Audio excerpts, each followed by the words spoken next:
the heck am I doing anyways? Oh yeah, he's your boy Aries. Man. The Jews Harp. Oh yeah. Hello you shenanigans. Sorry for the confusion. I was just having a bit of fun with my juice harp. Oh, you don't know what it is? This thing? If you're being really curious right now as I speak, let's jump right into it. So to begin with, I will briefly describe this instrument. Now juice harp, also known as jaw harp, mouth harp, Ozark harp, Okay, I will stop. is a very small instrument consisting of a flexible metal plate called the reed, attached to a steel frame. This instrument fits in the category lamellophone, which hence the word lamello is because of the reed. Lamello derives from lamella, which means small metal plate, which every lamellophone have in common. Later on in the video, I will tell you how it's played, so stay tuned for that also. Before we go to talk about the history behind this instrument, did you know that the juice harp is among the oldest musical instrument in the world? That's right, a man playing the juice harp is shown in this Chinese drawing from 4th century BC, and that really shows the juice harp have been a real thing since over 2000 years. Unfortunately, there have only been found very few of these pictures. Juice harps is and was native to Asia and tribes of the Turkic people, from Turkey to the very west part of China and up in Yakutia, Siberia. They refer the juice harp as mostly temir kumus, meaning iron harp. Juice harps are and were very popular among the shamanic tribes too. They usually play it along with their rituals. Here's a piece of music.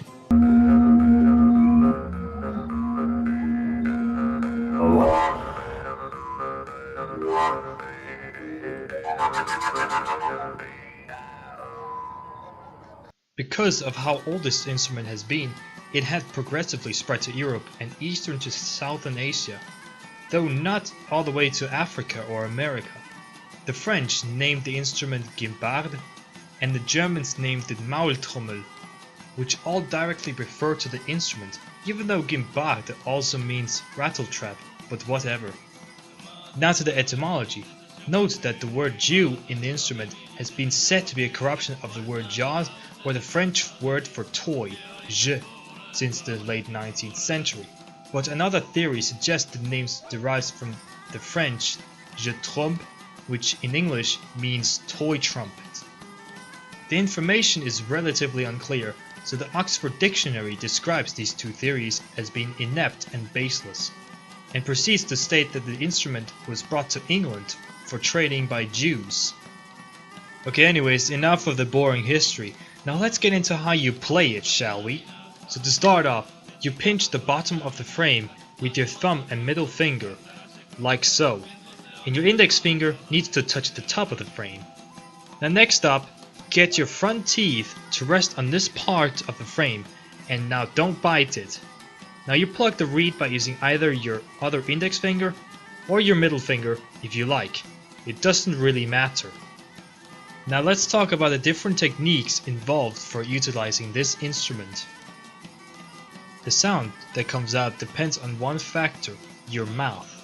And that is because the sound waves made by the reed is entering your oral cavity, amplifying the sound so it can be heard from greater distances.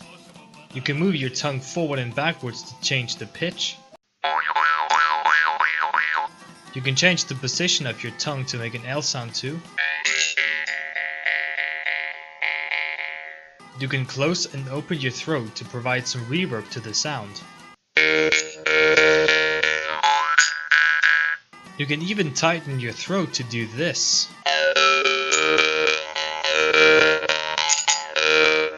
One very popular technique among most juice harp players is to inhale and exhale as you pluck.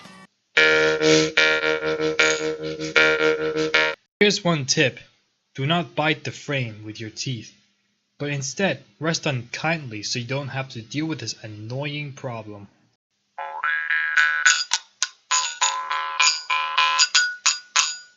As I stated before, the juice harp is till today almost everywhere around the world. Though they look different from this generic design, they also have other features that are cool too. To spice things up, here is a world map that shows the appearance of each juice harp located in certain parts of the world. The first thing we see is that the juice harp in Europe looks somewhat similar to each other, but going further east we see that they start to look like tweezers and end up looking very weird in general, like this one for example in northern Vietnam. That thing is what you call den moi, which is made out of bronze and is normally tied to a piece of rope. And I have no idea why. Aside from that, it looks exactly just like a firework rocket. What is also different is that it's designed to be played against your lips instead of your teeth, therefore leaving the player with more freedom to shape their oral cavity to amplify the sound, of course. Now moving on to the jaw harp I used. That is a juice harp that was made in Austria, but has the design of your typical generic juice harp you buy in a local music store. I had a juice harp that was from Sicily called Maranzano, but unfortunately I can't find it at the moment. They usually have a circular frame that is unique to others. So now that the biggest part of the video is done, let's move on to recommendations I have for you. So are you interested in trying one of these?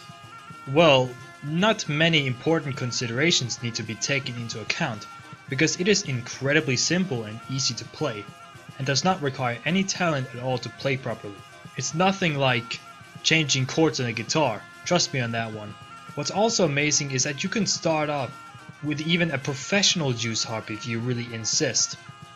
Not only is it incredibly easy to play, it is super cheap as well, from a price of €5 to €90. Your wallet won't get hurt, no worries. So 3 questions. Do you want the best sound of a juice harp? You want to impress anyone with great sound? You have no idea of what to spend your money on at the moment? Then get yourself a Russian vargan. They are among the loudest and crispy sounding out of all others, and they're also the coolest looking as well. So 2 recommendations I have for you is the $80 Star or the cheaper Wave for $30 only. Another thing to add is that these ones don't have the problem with the reed scraping the frame as you play, and that's a big plus for me. So let's say you're on a budget, right? Then the German Gewa 75mm for $4 is the way to go, because it's incredibly cheap, and yeah, corresponds to only 2 bags of Haribo candy. It is also great quality and comes in different colors too to fit your liking. And all the links are in the description below if you want to check them out. So anyways, now we've reached the end of the video. And before I'm going to end it right away, I just want to let you know that the sources for all the information I'll be putting in the description below, so if you want to learn more about the topic. Bye everyone.